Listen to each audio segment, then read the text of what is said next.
Welcome to this explainer. Today, we're going to challenge pretty much everything you thought you knew about the green transition. You know the drill. We hear about it constantly, right? Solar panels, wind turbines, electric cars. But today, we're going way past just swapping out our machines. We're looking into the massive, profound shift required to actually build a sustainable civilization. And spoiler alert, it is so much more than just a tech upgrade. So let's start right off the bat with a really provocative question. If we magically replaced all our power grids with 100% clean energy tomorrow, would the world actually be saved? I mean, take a second to really think about that. Our gut reaction is probably yes, absolutely, problem solved. But when you dive into the source material, you uncover this much deeper, kind of complex reality that forces us to completely rethink how we view progress. And this quote from the author really hits the nail on the head. Energy is not an end, it is an amplifier. That honestly changes everything. It shows us that energy, whether it's coming from a dirty lump of coal or a pristine new solar panel, it just multiplies our capacity to act. It doesn't tell us what to do. It just gives us the juice to do it bigger, faster, and on a massive scale, whether that's for good or for bad. Which brings us to what we call the clean energy illusion. Picture a state-of-the-art solar plant. Now, if that plant is powering regenerative agriculture, practices that actually restore the soil, then boom, that's a solution. But what if that exact same solar array is powering a fleet of electric bulldozers clear-cutting a forest? The power source is clean, for sure, but the end result is just electrified destruction. The energy itself is totally morally neutral. Okay, moving into part one, foundations of sustainable power. So to avoid that whole electrified destruction scenario, we first got to look at the physical tools we're going to use. We're talking about a massive historical shift here, moving away from digging things out of the ground to a distributed, regenerative model that actually works with the planet, not against it. And these 5 modern renewables you see here, they represent a return to capturing the Earth's natural flows. For thousands of years, humanity relied on wood, water, and wind. Today, we're returning to those ambient energies, but we're doing it with absolutely incredible 21st century tech. Take solar power, for example. We're way past those basic, clunky panels from a decade ago. Now, we're seeing wild innovations like bifacial panels, meaning they literally capture sunlight on both the front and the back, and perovskite cells that are pushing efficiency through the roof. We're basically taking the infinite radiation of the sun and making it a foundational structural component of our global energy mix. Next up is the sheer kinetic power of water.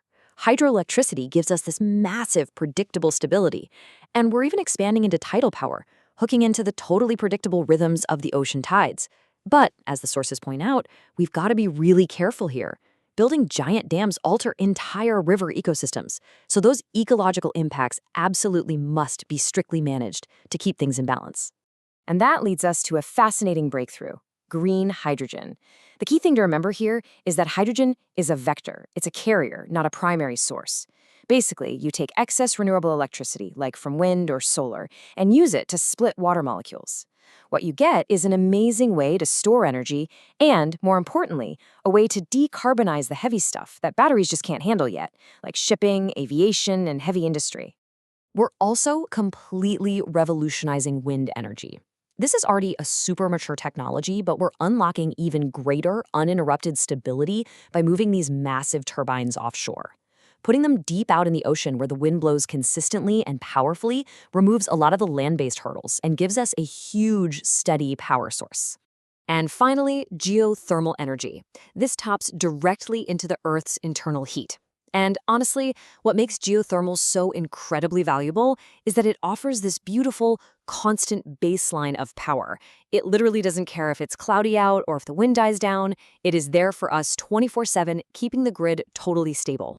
But look, because the sun does set and the wind does stop blowing sometimes, we absolutely need the storage and network solutions listed here.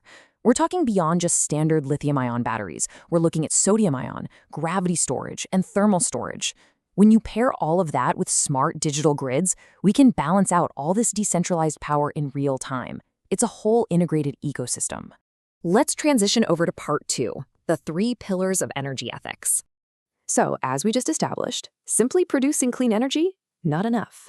If we have unlimited clean energy but use it to pave over the last remaining forests, we've completely failed.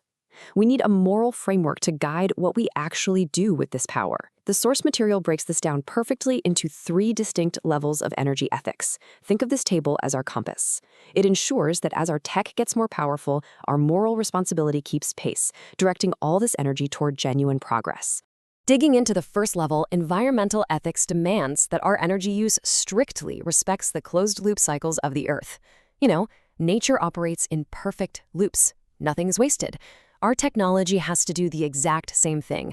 That means we have to use our energy to protect biodiversity, maintain living soils, and keep our water systems clean instead of disrupting those vital natural flows. Then, on a social level, we have to use abundant energy as a tool to bridge gaps and create stability. Energy poverty is a massive, real issue. Social ethics means guaranteeing basic energy access for absolutely everyone, making sure literally no one is left in the dark as society moves forward. It's about valuing long-term societal stability over short-term financial profits for a select few. And at the highest level, civilizational ethics dictates that our power should feed our minds and our well-being. Instead of using endless energy to fuel military competition or to churn out mountains of disposable junk, we need to channel it to advance collective science, boost global health and education, and drive humanity toward truly constructive innovation. Which brings us to part 3, powering a conscious civilization. When you pull all this technical and ethical stuff together, you realize this transition isn't just a simple infrastructure project. Not at all. It requires us to fundamentally rethink what human progress actually is. For the last century, old progress was defined pretty much just by GDP, production volume, and this illusion that we could infinitely extract from a finite planet. The new progress we desperately need has to be defined by ecological balance, actual human quality of life, and what kind of world we are passing down to the next generation. So, the big takeaway from this explainer is that technology and clean energy, they are just tools. That's it. They're neutral. Power without consciousness is a massive risk. But when we align clean energy with a deep set of ethical values, it stops being just electricity. It becomes the ultimate lever for a true global renaissance. I'm going to leave you with this lingering thought to chew on today. The engineering question of how to produce energy without carbon, we've pretty much got that solved. We have the sun, the wind, the heat of the earth. But the philosophical question of what kind of civilization we actually want to power, well, that is entirely up to us.